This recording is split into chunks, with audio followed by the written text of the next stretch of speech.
મહારાજા બોલો બોલો મહારાજ.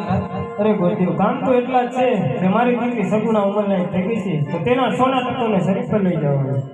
અરે મહારાજ, ક્યાં જાવું અને ક્યાં ના જાવું? અરે ગોરદેવ, દેશ જાજો પરદેશ જાજો એક પિંગલગઢ ના. અરે પિંગલગઢ ના જવાના કારણ તો એટલા જ છે કે મારે 20 વર્ષથી વેર ચાલા જાય છે. અરે મહારાજા, હું જ્યાં નારિયેળ શીખાઈને આવું ત્યાં તમારે માન્ય રાખવું પડે. ભલે ગોરદેવ. હે આજે હર કે મંગે ગોરદેવ